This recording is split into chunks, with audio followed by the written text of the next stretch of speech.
This week on the show.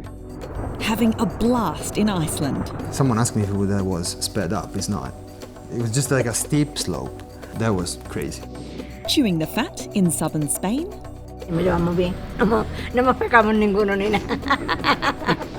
Offering a helping hand to lost seal pups in Ireland. When she came in, she didn't look too great, but now she looks beautiful. One of the prettiest seals I've seen. Terrified, but this is what it's all about, so let's give it our best shot. And the 26-mile slog to shake off the post-lockdown blues in Paris.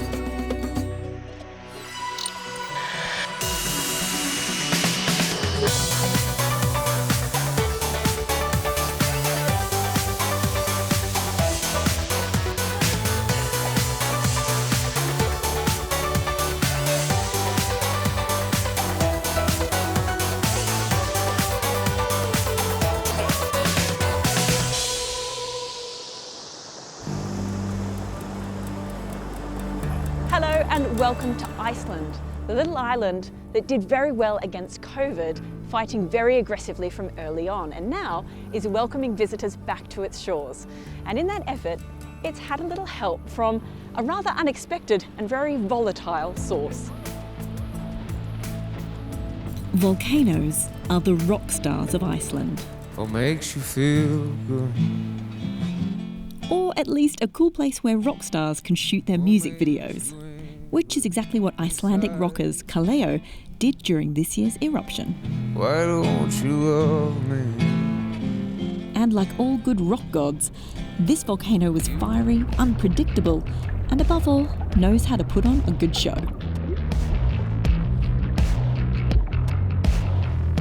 Ladies and gentlemen, it's time to introduce you to Iceland's newest volcano, Fagradalsfjall, or Bob, as some people online like to call it.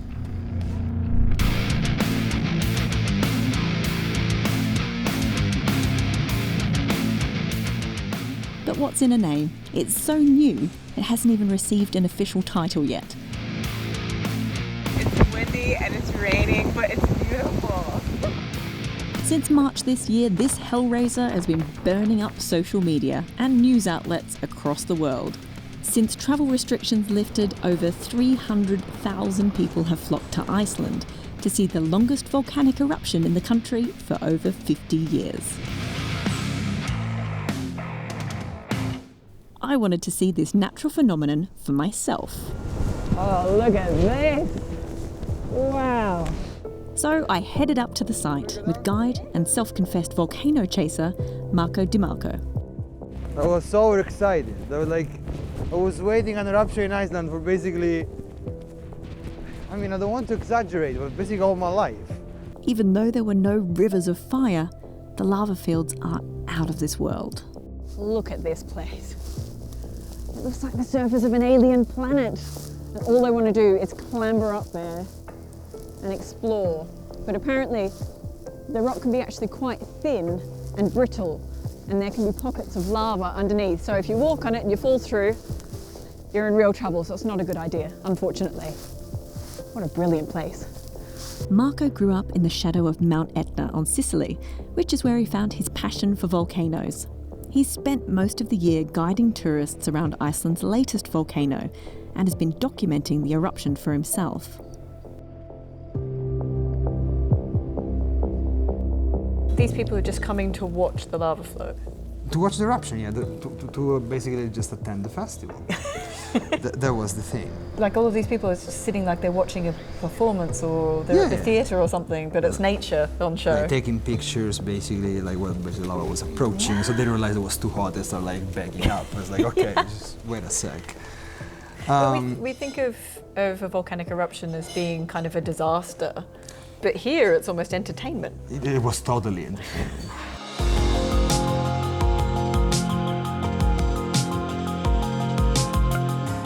The footage Marco shot looks incredible.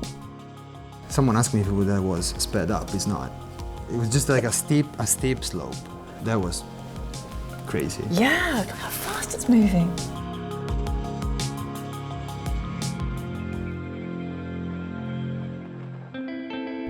Is it less windy on the American continent? No, I think it's the same wind. I'm at a bridge between two continents, where I'm meeting Hulda, one of the first guides to take tourists to this year's volcanic eruption. Hulda is coming over from the North American side to meet me on the Eurasian side. She tells me it's these two tectonic plates which are slowly moving away from each other, which causes Iceland's abundance of volcanic activity, which is nowhere near as fun as what the ancient Icelanders believed. Often when, in the earlier days when we were having volcanic activities, we connected that to evil trolls that were having tantrum episodes.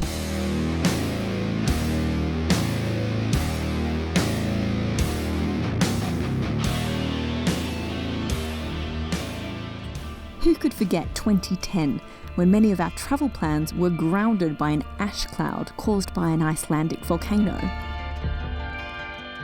But Hulda says the timing was perfect. The attention generated turned into a wave of tourism at a time when Iceland needed it most, after the impact of the economic crash. Hulda also believes the new eruption is a case of history repeating itself. We think also of that Iceland is living with us, and the nature is often answering back to some of our prayers, if you want to say. Now we were having a little bit of problem with the pandemic and everything shutting down and no tourism, and then we have this eruption.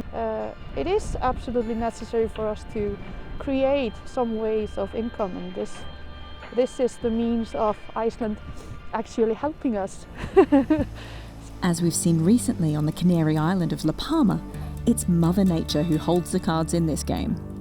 And Hulda says if you do want to visit a volcano, the best way is to see it with a guide. In the beginning, there was a lot of mistakes being done. People were getting in trouble.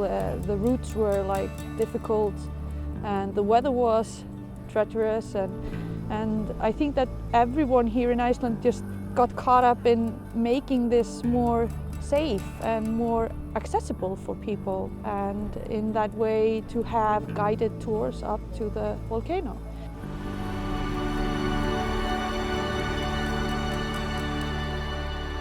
From wedding films like this to live streams and music videos. In a year where travel has been extremely limited, the artistry and creativity this volcano has sparked has given us all the chance to enjoy this eruption from afar. And it really goes to show why Iceland has earned the nickname of the land of fire and ice.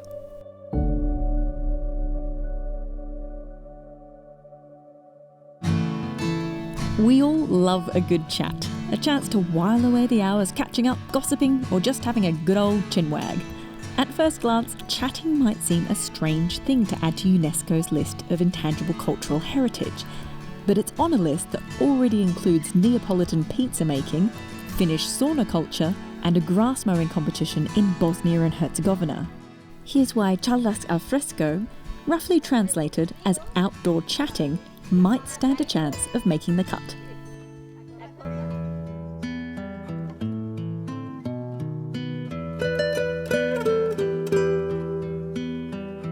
Aquí realmente es verdad que se ha seguido la tradición. Por la calle que pase siempre a partir de las 8 de la tarde, las 8 y media, cuando ya la tarde cae, siempre te encuentras a alguien sentado, en alguna familia sentado en la puerta.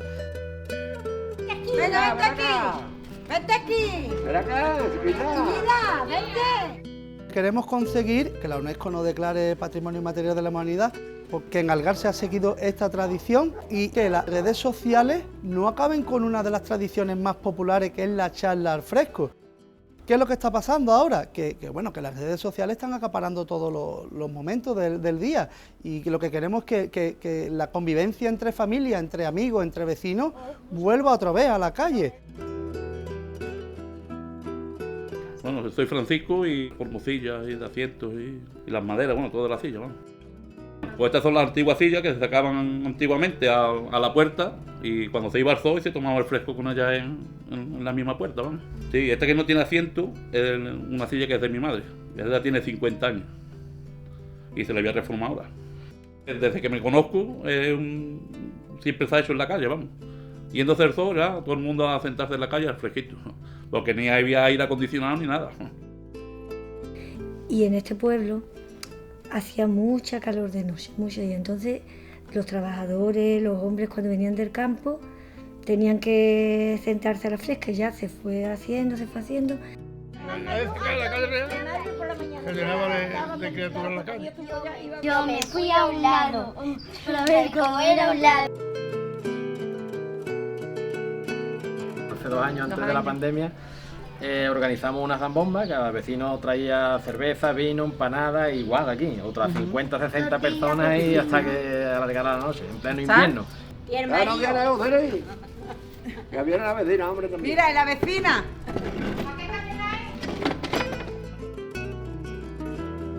Ojalá que volvieran los tiempos aquellos, otra vez. Me parece bien, nos venimos aquí con los abuelos, salimos a la calle, charlamos al fresquito. Sí, me llevamos bien. No nos pecamos ninguno ni nada. Cuando estábamos en estado de alarma, yo salía a la calle, me encontraba con un vacío interno, pasaba por una calle y no había nadie. Cuando hemos iniciado este trámite, lo que estamos haciendo al final es que la gente vuelva a juntarse, porque han visto que están volviendo a sus raíces. Ellos están viendo que sus nietos se están sentando ahora en la puerta con un abuelo cuando eso ya se había perdido.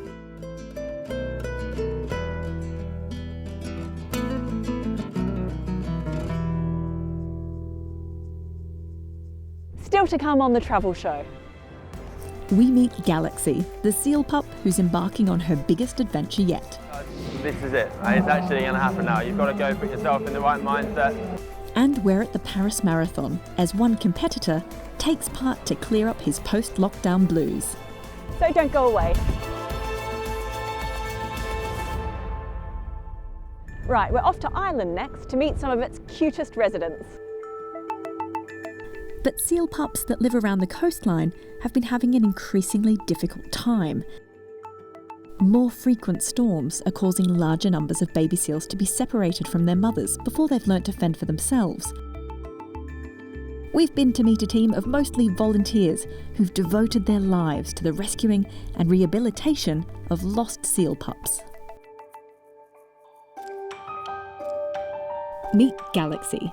She's become a bit of a social media star for Seal Rescue Ireland, and we're joining her on her biggest adventure yet. So in this pool we've got Galaxy, who is just about ready to be released. We're going to be releasing her tomorrow. And she is a very special seal because this is her second time in rehab. And she was one of the smallest...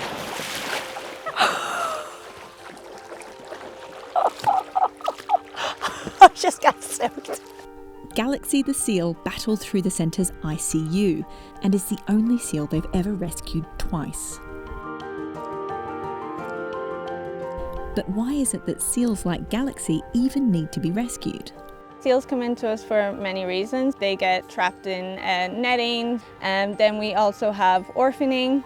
2 seals, a baby and mom, could be out swimming in the ocean. A storm rolls in unexpectedly, they get separated, and then that baby will come up onto a beach lost, looking for his mom, and that's when we'll come in and we'll monitor for a couple of hours as well, just to see if she does come back and find him, but often they don't, so we will take that pup into care. Many of the pups are fighting life-threatening illnesses and injuries. Most are just too small to survive on their own. She feels really warm to touch. I know. We can put some water on her flipper.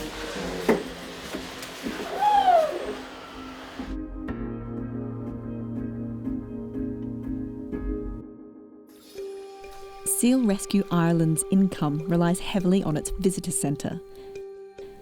So when lockdowns hit, it was a real blow. But now they can once again welcome visitors, in small groups with social distancing in place. Galaxy! Galaxy! Let's try it. 3, 2, go! Galaxy! Here's the drill.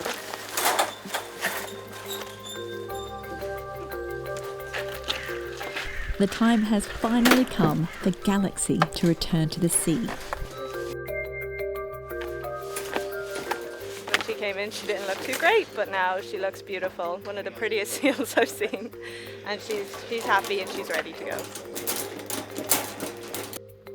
You know, working with wildlife, you don't want to get attached to them. They are wild animals, they do bite, so you got to be very careful with them.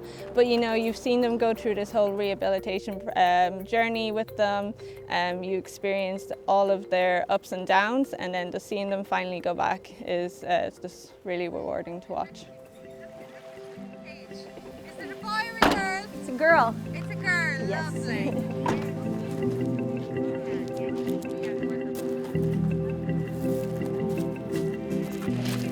So we're going to be opening the cage in just a few minutes here, and once that happens, she'll just slowly make her way to the sea. We just ask if everyone keeps a safe distance from her, and just lets her go at her own pace. Okay.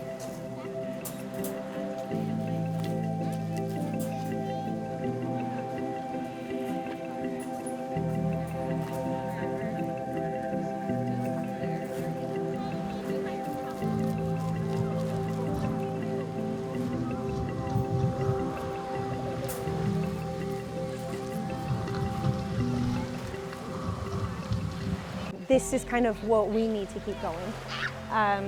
You know, the climate and biodiversity crisis can feel so overwhelming. It can feel like we are just, you know, we're doomed. But having little wins like this, I think it inspires people to pull together and, you know, and change things.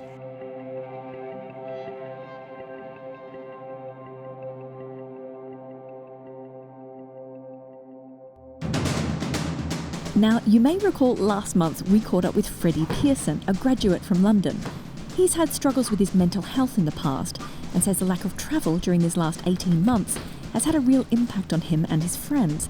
But he's got a plan to take on the post-lockdown blues, and it involves a lot of running.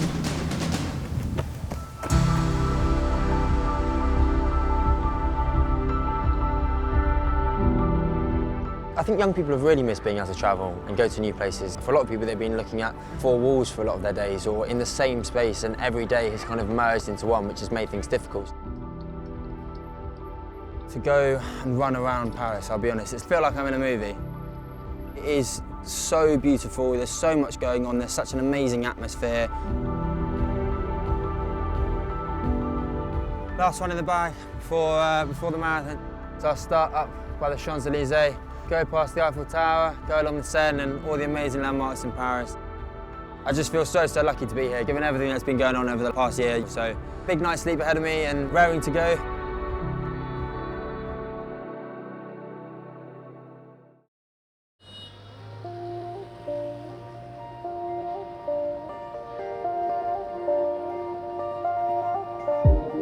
The thing about these things that I love is that lots of freebies.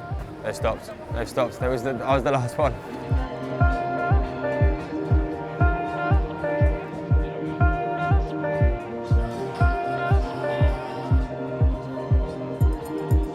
A stamp and not a signature. Signature, like both.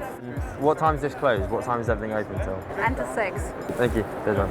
Right, so just turned up to collect my race number, and it turns out in France when you run a race you have to have a medical certificate from your doctor saying that you're fit and able to run. So I've got to do that now in a very short space of time to make sure that I can get signed off to run this marathon tomorrow. How about I go? ASAP. Proving to be a bit of a nightmare as it's a Saturday, no one's going to be in their GP office, but just trying to get it sorted. Thank you so much, I really appreciate it. Bye-bye. Bye. Bye. Got a doctor from home who's going to check it. Merci. Oh, we got it. Now going to go get my number and then we can race. Right, let's go.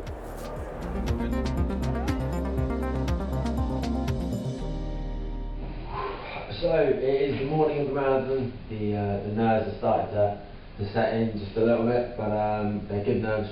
Let's go and hit the road.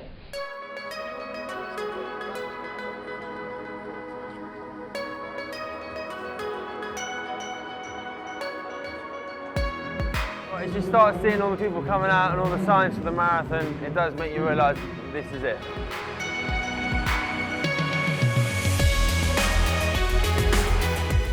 See the finish line.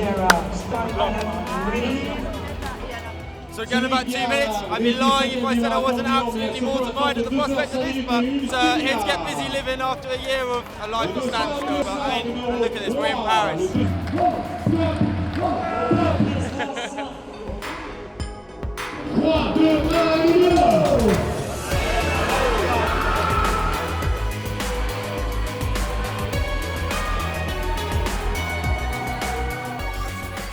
So, first couple of kilometres in the bag, car's feeling nice and loose, just getting started, amazing atmosphere, time to put my head down, ready to give it a good chance.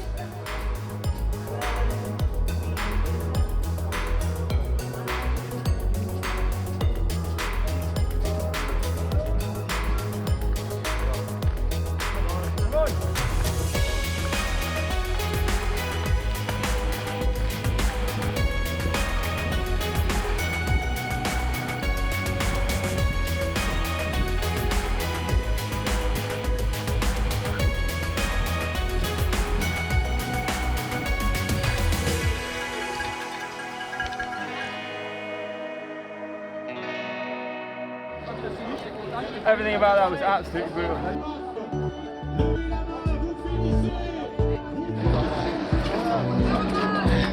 So real battle of the mind over the last 18 months. I think we've all had our mental challenges and we've all had to really battle against ourselves at times and everything that's been going on. So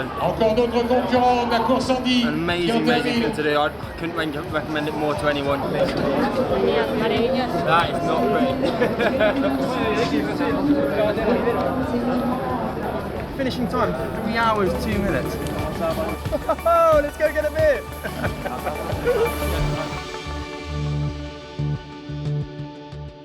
Well, what a great achievement, and what a great way to see Paris too. And best of luck to Freddie in the future. Well, that's all we've got time for this week, but coming up next time. New and improved, we're visiting the recently reopened iconic Parisian department store, La Samaritaine. A velvet beret, as they say, when in Paris. You can find more of our recent adventures on BBC iPlayer. We're on social media too. Just search BBC Travel Show on the major platforms and you'll find us there. Until next time, wherever you're planning to go to, stay safe, have fun, and we'll see you soon.